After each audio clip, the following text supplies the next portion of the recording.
Saudara yang dikasihi dalam Tuhan, pada saat ini kita menghadapi dunia yang penuh dengan perubahan yang dahsyat oleh karena pandemi COVID-19. Kondisi yang membuat manusia ini di zaman sekarang di seluruh dunia di mana kita tinggal ini diperhadapkan dengan kondisi di mana kekhawatiran, di mana ketakutan itu melanda seluruh kehidupan manusia. Oleh karena itu, manusia itu berusaha untuk mencari jalan keluar. Bagaimana dia bisa mengatasi ketakutan, kekhawatiran yang melanda hidupnya selama 1 tahun lebih ini.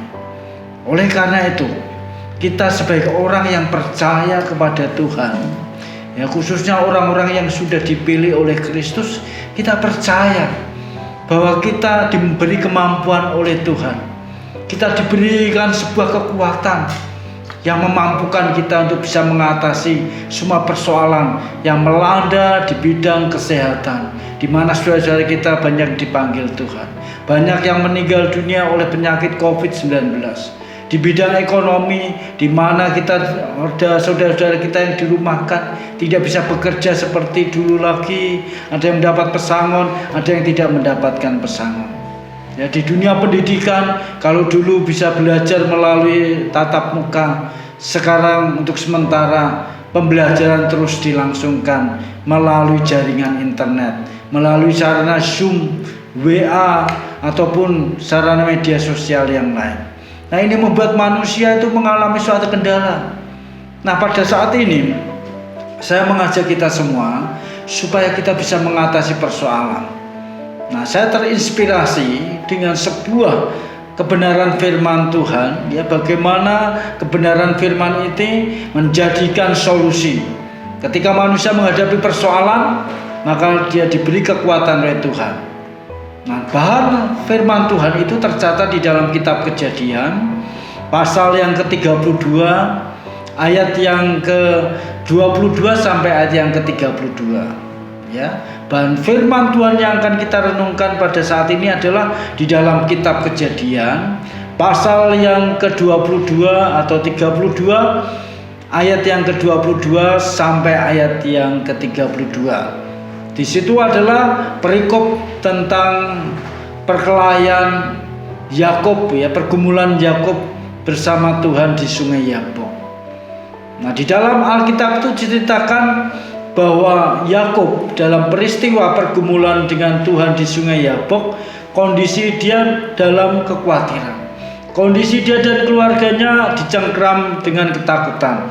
Ketakutan oleh apa? Oleh saudara kandung dia yang bernama Esau. Mereka sudah tidak berjumpa selama kurang lebih 20 tahun.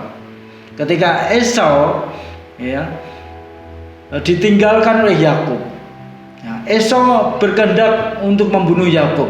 Karena apa? Yakub sudah menipu dia dengan bubur kacang merah. Karena apa? Yakub menginginkan hak kesulungan dengan cara tipu-tipu. Dan ketika mereka akan berjumpa 20 tahun setelah berpisah, maka Yakub mengalami ketakutan. Dia tahu Esau mempunyai pasukan, mempunyai pengikut sebanyak 400 orang. Pengikut-pengikut pasukan yang gagah perkasa dibanding dengan orang-orang yang bersama dengan Yakub, tidak ada apa-apanya. Jadi ketika Yakub meninggalkan mertuanya Laban, dia akan kembali ke orang tuanya Ishak. Dia membayangkan dia akan bertemu dengan Esau kakaknya yang pasti masih ingin membalas dendam, menaruh dendam 20 tahun berselang.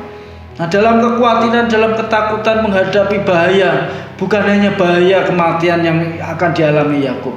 Dia memikirkan istri-istrinya, dia memikirkan anak-anaknya, dia memikirkan harta bendanya, kambing domba, ternak yang dia dapat selama bekerja belasan tahun di mertuanya Laban. Nah, di dalam kondisi yang seperti ini, dicengkram kekhawatiran, dicengkram ketakutan mendalam. Nah, dia berharap pada Tuhan.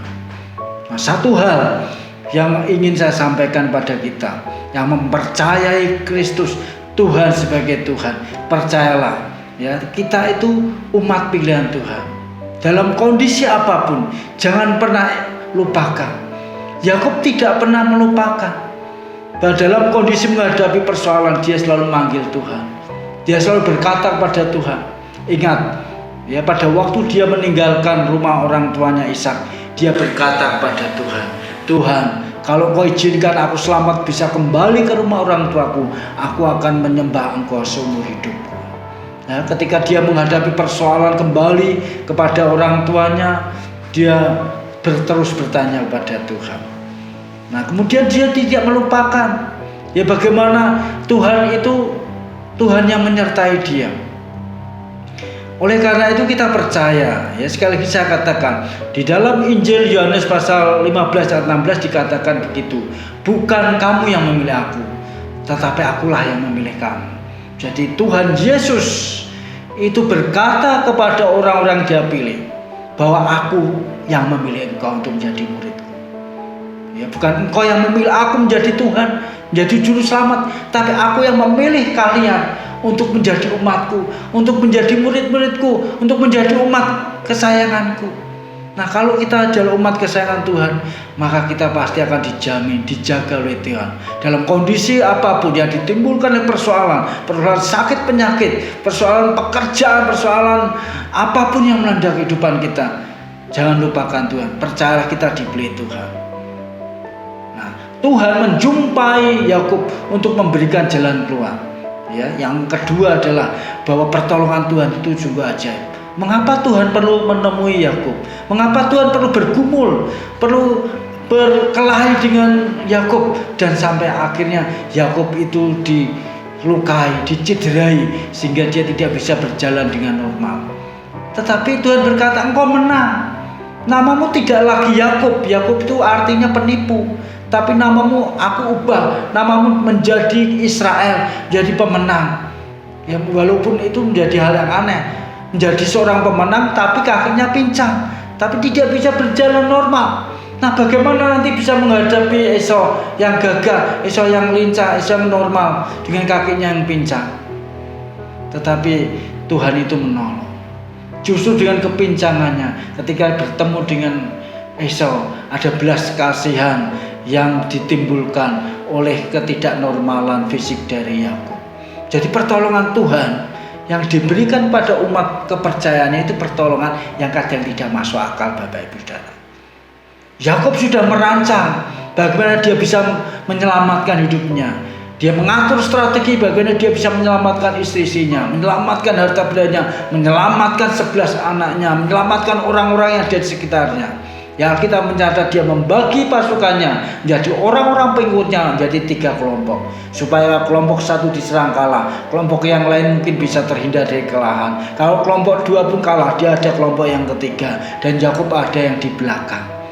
Ya, kalau yang lain mungkin tidak selamat, paling tidak dia bisa melarikan diri. Ini cara pikir manusia untuk menyelamatkan diri. Tapi Tuhan itu mempunyai cara bagaimana bisa mengatasi persoalan untuk umat. Itu yang kedua. Dan yang ketiga, pertolongan Tuhan itu juga ajaib. Yakub sudah merelakan, dia pakai strategi untuk bisa menyuap kakaknya. Dia sediakan hewan-hewan yang banyak, unta, keledai dan lain sebagainya, ya, untuk dipersembahkan pada Esau, supaya apa? Esau hatinya berlunak. Ini cara strategi yang manusia ingin kerjakan. Tapi cara ini tidak berlaku. Ya, Tuhan memberikan jalan keluar yang luar biasa. Ya, kita mencatat tidak ada persembahan yang diterima oleh Esau. Ya, walaupun Yakub akhirnya maksa. Ya, artinya Yakub ini tidak harus kehilangan harta bendanya. Tuhan menolong dengan cara yang luar biasa. Nah, saudara yang dikasihi Tuhan, ya, bagaimana kita lepas dari banyak persoalan, ketakutan, kekhawatiran di kehidupan kita zaman sekarang yang serba tidak menentu, dunia yang serba berubah. Kita percaya pada Tuhan. Kita bangsa pilihan Tuhan. Kita harus selalu datang percaya, kita berharap pada Tuhan. Kita pakai cara-cara penyelesaian yang Tuhan berikan pada kita. Jangan memakai cara-cara yang kita pikirkan. Percayalah pada Tuhan. Ya, hidupmu ada tangan Tuhan, kau dibebaskan dari segala kekhawatiran, ketakutan. Tuhan memberkati engkau. Amin.